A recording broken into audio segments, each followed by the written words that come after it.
우리는 TV나 냉장고, 에어컨 등과 같은 가전제품을 대략 10년 정도 사용하며 스마트폰의 경우는 2, 3년 정도 사용합니다. 이처럼 수명을 다한 전자전기 제품 폐기물을 이웨이스트라고 합니다. 그렇다면 이 웨이스트는 정말로 더 이상 쓸모가 없는 것일까? 사실 이 웨이스트 속에는 21세기 내에 대부분 고갈될 것으로 전망되는 희소금속을 포함한 여러 광물들이 들어있습니다. 그래서 이 웨이스트 속 광물을 채굴한다고 하여 도시광산이라는 개념이 생겼으며 이 웨이스트와 관련된 산업을 총칭하는 이 웨이스트 산업이 생겨났습니다. 이번 영상에서는 이 웨이스트 산업 전반과 도시광산에 대해 알아보겠습니다.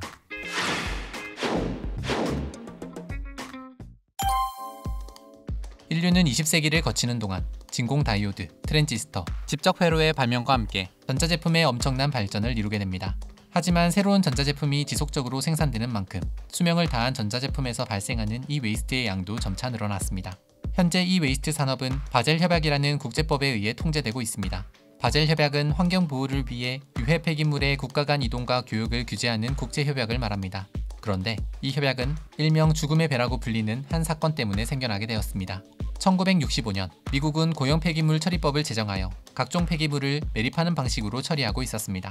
그러다 1976년 산업 폐기물의 증가로 인한 문제 해결을 위해 미국 의회는 RCRA 자원보전복구법을 제정하게 됩니다. 제품을 생산할 때부터 폐기물이 적게 만들어지도록 설계하고 재활용을 통해서 폐기물을 줄이는 등의 내용이 포함되어 있었습니다. 그러다 보니 RCRA법으로 인해 점차 폐기물 매립을 금지하는 곳들이 생겨나기 시작했습니다. 그러던 1986년 8월 31일 필라델피아시에 폐기물을 소각하여 매립하는 일을 해오던 소각장 운영사 조셉 파올리나 앤 손즈는 선박 키아네호에 14,000톤의 폐기물 소각재를 싣고 매립지를 찾아 떠나게 됩니다. 이전까지만 해도 뉴저지주에 매립할 수 있었지만 RCRA법으로 인해 키아네호는 새로운 매립지를 찾아야만 했습니다. 그래서 개발도상국 중 하나인 카리브 제도의 바하마로 향하게 되는데 바하마 정부 역시 소각재 수령을 거부했습니다. 그렇게 키아네호는 무려 16개월 동안 도미니카 공화국, 온두라스, 파나마, 버뮤다, 기니비사우, 네덜란드령 엔틸리스 제도 등 대서양 곳곳을 돌아다니며 폐기물을 처리할 곳을 찾아다니게 되는데 결과는 모두 거절. 결국 1988년 1월 키아네호는 약 4,000톤의 소각재를 비료로 속이고 하이티의 고나이브 근처 해안에 몰래 방출해버렸습니다. 이를 눈치챈 그린피스가 IT 정부에 알리고 IT 정부는 즉각 폐기물을 회수할 것을 요청했으나 키아네호는 이미 떠난 지 한참 뒤였습니다. 아직 만톤의 폐기물이 남았지만 폐기물 불법 투기 사건이 알려져 더 이상 받아주는 곳이 없자 키아네호는 온두라스 선적의 펠리시아, 더 펠리카도 등 배 이름을 바꾸며 신분 세탁을 하게 됩니다. 그리고 이 과정에서 14,000톤의 폐기물을 모두 불법 방출한 것입니다. 이 사건을 단초로 유엔 환경계획이 1989년 3월 22일에 채택하여 1992년 5월 5일에 정식 발효된 유해 폐기물 국가 간 이동 및 처리에 관한 국제협약이 바로 바젤 협약입니다. 이 웨이스트, 수은, 살충제 등의 유해 폐기물을 수출하기 위해서는 수입국의 서면 동의가 필요하고 유해 폐기물을 적절히 관리할 수 없는 국가로의 수출을 금지하며 유해 폐기물의 국가 간 이동이 허용된 경우에도 협약에 규정된 방법에 따라야 한다는 등의 내용이 담겨 있었습니다. 개발도상국이나 후진국이 선진국의 폐기물 처리장이 되는 것을 막기 위함이었습니다.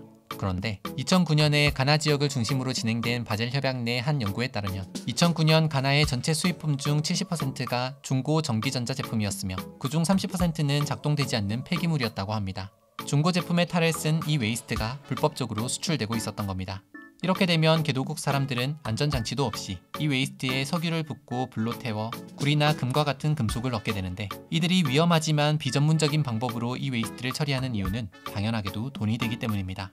하지만 부적절하게 이 웨이스트를 소각할 경우 폴리염화 비페닐, 폴리브로마 비페닐 등 유독한 화학물질이 발생하게 되고 타고 남은 이 웨이스트 속 수은과 납 등은 매립되어 토양과 수질에 심각한 오염으로 이어지게 됩니다.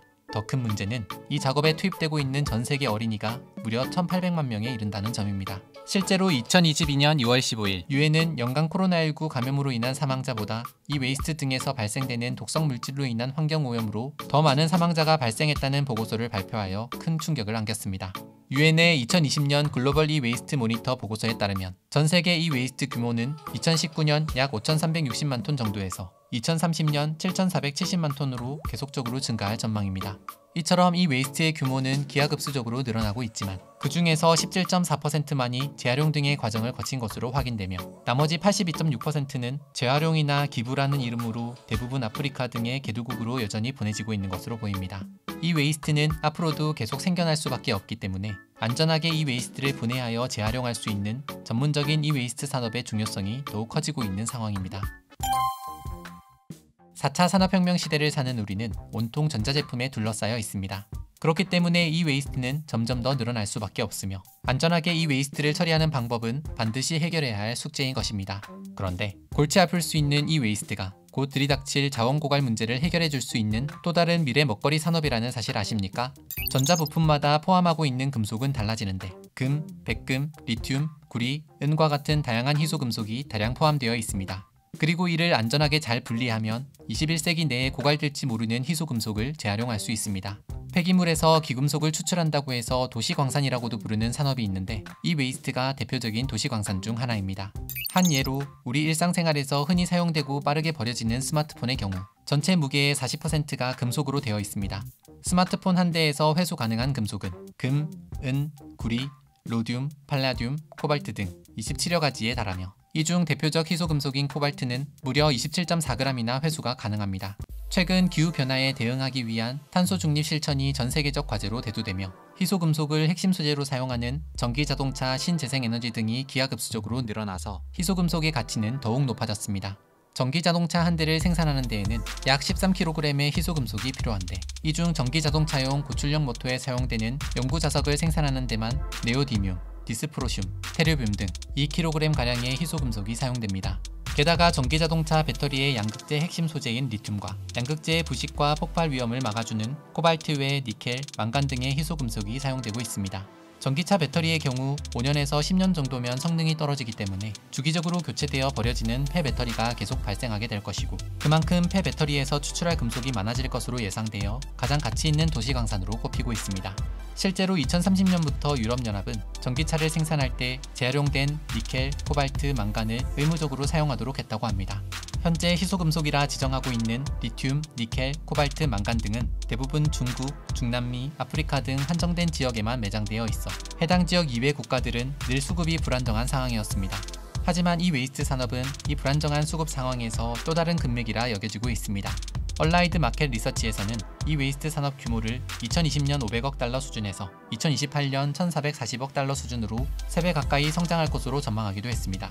그동안 문제시됐던 환경오염을 해소하면서 희소금속 자원의 수급 불균형까지 해소하는 이 웨이스트 산업이 전 세계가 주목하는 성장 가능성이 높은 산업 분야로 떠오르고 있는 것입니다. 단, 이 두 마리 토끼를 한 번에 잡기 위해서는 이 웨이스트를 안전하게 분해할 수 있는 높은 기술력을 필요로 한다는 점. 그러던 2022년 2월 21일 우리나라 기업 SK에코플랜트는 이 웨이스트 산업에 적극적으로 진출하기 위해 이 웨이스트 전문기업 테스를 인수했습니다.